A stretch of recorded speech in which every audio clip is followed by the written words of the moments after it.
সরকারের যে অঙ্গীকার এরই ধারাবাহিকতায় ফ্যামিলি কার্ড যে কর্মসূচিটি আগামী 10ই মার্চ অর্থাৎ আগামীকালকে গণপ্রজাতন্ত্রী বাংলাদেশ সরকারের মাননীয় প্রধানমন্ত্রী ইনশাআল্লাহ ফ্যামিলি কার্ডের শুভ উদ্বোধন করবেন।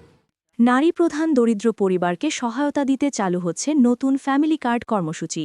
প্রথম ধাপেই চূড়ান্ত করা হয়েছে ৩৭,৫৬৭টি পরিবার। প্রধানমন্ত্রী তারেক রহমান আগামী মঙ্গলবার 10ই মার্চ সকাল 10টায় রাজধানীর বনানীস্থ টিএনটি খেলার মাঠে করাইলবস্তি সংলগ্ন এলাকায় ফ্যামিলি কার্ড কর্মসূচির শুভ উদ্বোধন করবেন।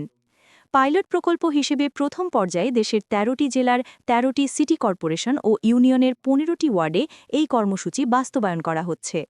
এই পর্যায়ে সারা দেশে ৬৭,৮৫৪টি নারী প্রধান পরিবারের তথ্য সংগ্রহ করা হয়।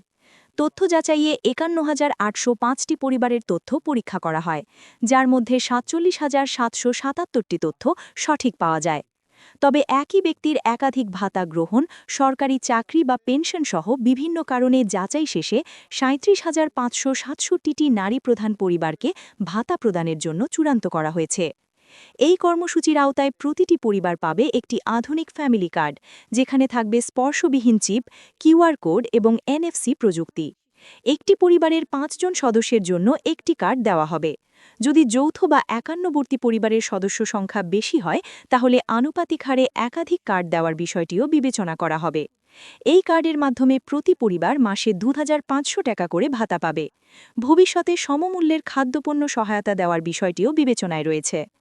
তবে যেসব পরিবারের সদস্য সরকারি বা স্বায়ত্তশাসিত প্রতিষ্ঠানে চাকরি করেন, বেতন ভাতা বা পেনশন পান, কিংবা নারী প্রধান এমপিওভুক্ত প্রতিষ্ঠানে চাকরিরত, সেসব পরিবার এই ভাতার জন্য যোগ্য হবে না। ভাতার টাকা সুবিধাভোগী নারীর পছন্দ অনুযায়ী মোবাইল ওয়ালেট বা ব্যাংক অ্যাকাউন্টে সরাসরি জমা হবে। ফ্যামিলি কার্ড কর্মসূচির পাইলট বাস্তবায়নের জন্য ২০২৬ সালের জুন পর্যন্ত মোট ৩৮.০৭ কোটি টাকা বরাদ্দ রাখা হয়েছে। এর মধ্যে ২৫.১৫ কোটি টাকা সরাসরি নগদ সহায়তা এবং ১২.৯২ কোটি টাকা তথ্য সংগ্রহ, অনলাইন সিস্টেম ও কার্ড প্রস্তুতিতে ব্যয় করা হবে। সরকার বলছে, এই কর্মসূচির মাধ্যমে দরিদ্র নারী প্রধান পরিবারগুলোকে সামাজিক সুরক্ষা ব্যবস্থার আওতায় আনা সম্ভব হবে।